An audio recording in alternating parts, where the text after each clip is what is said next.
The morning always arrived quietly in the small corner of the city where nobody important ever came.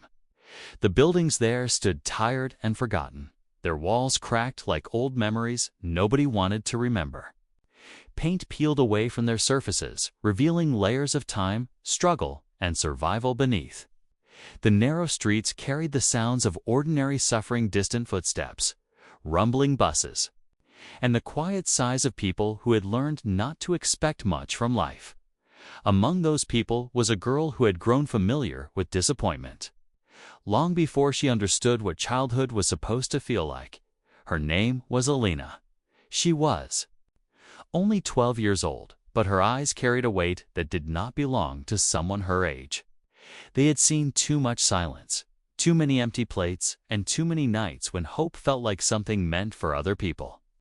Her small frame moved carefully, as if she had learned early that life could break fragile things without warning. Every morning, she woke up before the sun fully stretched across the sky.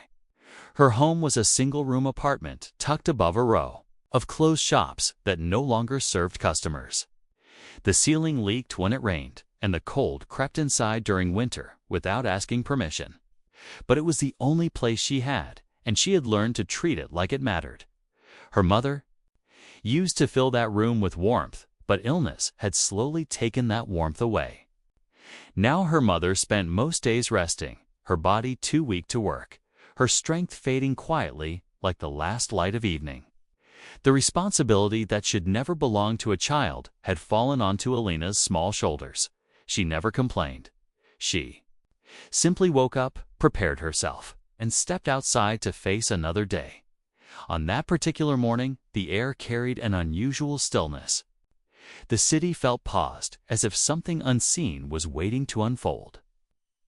Alina walked along the familiar sidewalk, her worn shoes barely protecting her feet from the cold pavement beneath. She carried a small bag filled with empty bottles she had collected the day before, hoping to exchange them for a few coins. Each coin meant survival. Each coin meant one more day her mother would not go hungry. As she walked past an abandoned lot surrounded by broken fencing, something caught her attention. It was not a sound at first, but a feeling, something that pulled her focus away from her thoughts. Then, as she listened more carefully, she heard it. A faint whimper. It was soft, almost invisible, like a cry that had already lost hope of being heard. Alina stopped. Most people would have kept walking.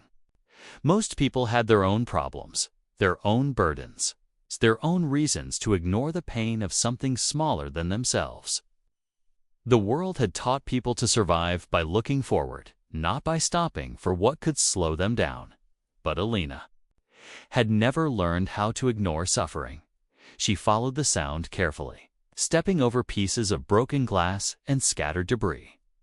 Her heart beat faster, not from fear, but from something deeper, a quiet instinct that told her something needed her. Behind a rusted metal sheet, she saw it. A small dog lay on its side, its body trembling. Its fur was once soft and golden, but now it was covered in dirt and pain. One of its legs was twisted unnaturally, and its breathing was uneven.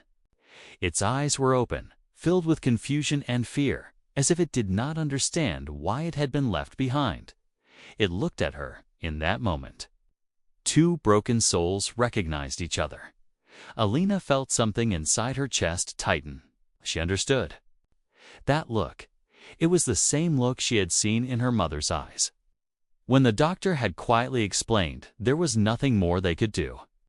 It was the same look she saw in the mirror when she wondered if life would ever be kind to her. The dog did not move. It did not growl. It simply waited. Alina knew she did not have much to give.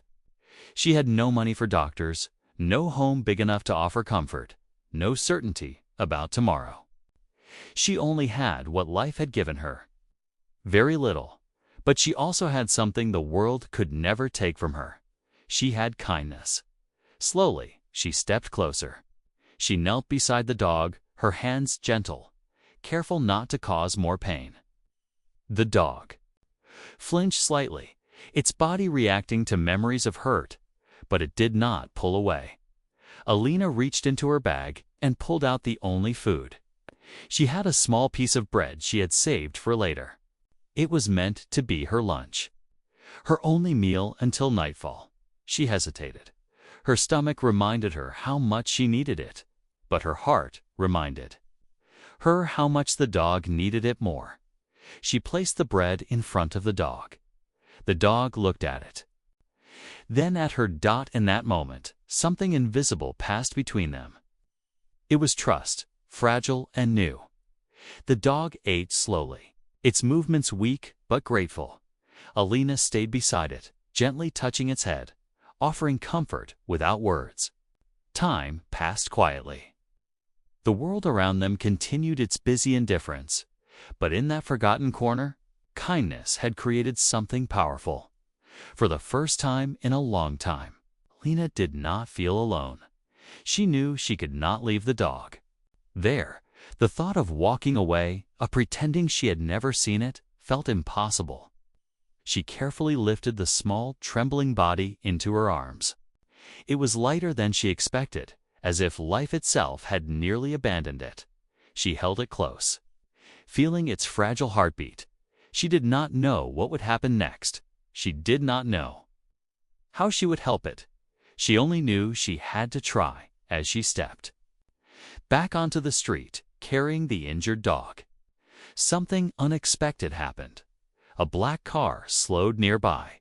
It was unlike any car that ever came to that part of the city. Its surface was polished, untouched by struggle. It did not belong there. Among broken sidewalks and forgotten people, the window lowered slightly. Someone inside was watching. Alina did not notice. She continued walking, unaware that her simple act of kindness had already been seen. Unaware that this moment, this small, quiet decision to help something helpless had just set something much bigger into motion. Unaware that her world, the only world she had ever known, was about to change forever. And somewhere behind her, the car remained still, its silent observer realizing that sometimes the purest hearts were found in the places nobody cared to look. The shift had already begun.